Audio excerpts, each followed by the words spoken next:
Bonjour et bienvenue dans une nouvelle vidéo où on va voir ma prédiction sur le S&P 500 pour les prochaines semaines, voire les prochains mois. Donc, en ce moment, qu'est-ce qu'on peut voir sur les marchés? C'est que les marchés, que ce soit actions ou fonds d'investissement, sont vraiment en stagnation. Donc, on voit des 0,3%, 0,2% et sur les actions 1%, alors que la moyenne, c'est 3 à 5% quotidiennement sur une action. Donc, les marchés sont vraiment en stand-by depuis que l'or a eu sa chute qu'on a prédit dans l'école de trading Elite Hustler de environ 8%, okay, 6 à 8%, ce qui est énorme. Donc, les marchés ils sont en stand-by parce que l'or et le S&P 500 ne sont pas des paires qui sont reliés. Donc, on a le S&P 500 et le DXY qui est l'USD. Donc, ces deux paires-là sont corrélées inversement. Donc, si l'USD baisse, le S&P 500 va prendre de la valeur. Donc, je sais que ça n'avait pas trop de sens, mais sur le graphique, c'est comme ça. Mais si on parle graphiquement, S&P 500 et XOUSD, qui est l'or, ne sont pas corrélés. Okay? Ni à l'inverse, ni normalement. Donc, pour le S&P 500, là, on est en train de remonter dans la zone où, avant le drame, la baisse astronomique là, que personne n'avait prévu avec les tarifs sur la Chine. Donc, beaucoup de gens disent « Ouais, mais ça, c'est une zone de liquidité, ça va prendre ça va baisser. » Honnêtement, à mon avis, non. Pourquoi? Parce qu'il n'y a pas beaucoup de gens qui ont prévu cette baisse-là. Donc, il n'y a pas beaucoup de liquidité à aller chercher ici. Par contre, beaucoup de gens sont en négatif ici. Et quand ça retourne ici, ils sont en positif. Donc oui, il va y avoir quelques prises de position en break-even, justement, pour les gens qui sont encore en fear. Mais il y a beaucoup de gens qui, quand ça va monter ici, ils vont se dire « Ah, ok, enfin le marché est retourné là. » Fait ici, on va retourner dans une période un peu plus, que je dirais, pas greed, pas du fear, mais entre les deux. Une moyenne. À place d'être en fear, on serait neutral. Okay? Donc, quand on va revenir vers ici.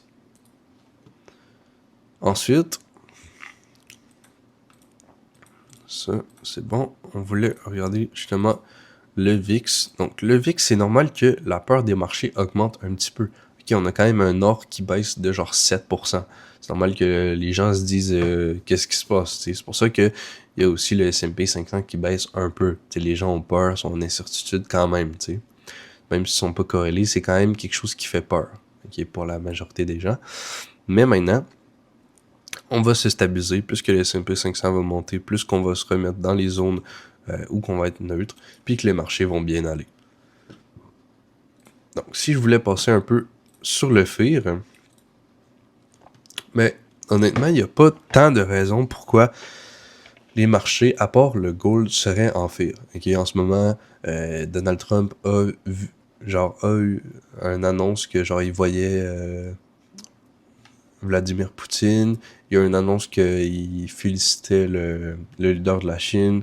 Donc, honnêtement, tout va bien, à part dans les annonces, ben on parle du gold. Ok, donc on parle des trucs qui se sont passés avant. Tu sais, c'est pas vraiment genre des trucs de fou, là. Tu sais, c'est pas des trucs pour qu'on soit en fear de 28, là. Tu sais, les marchés devraient être assez neutres, à part pour l'or. Mais, voilà. Donc, moi, pour le S&P 500, je pense qu'on est vraiment bullish. Je pense que vraiment on peut aller toucher les 7000, voire cette année même. Je sais pas si ce serait assez réaliste, mais d'après moi, oui. Euh, ouais, on pourrait. On pourrait largement, que ce soit cette année ou début d'année 2026.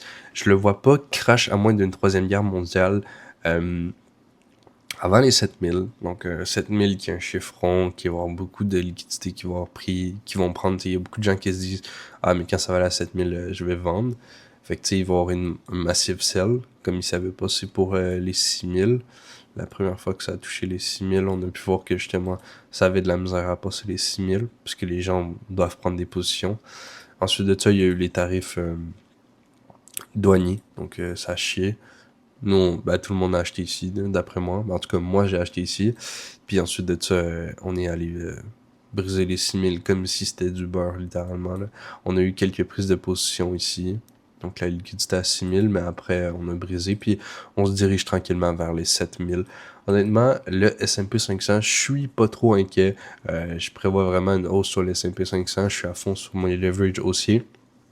Et le gold, d'après moi, va continuer encore à baisser pour les quelques jours suivants, peut-être même jusqu'à ici, peut-être environ, là. Fait que, à voir qu'est-ce qui va se passer prochainement sur les marchés. On se retrouve dans une prochaine vidéo. Prenez soin de vous.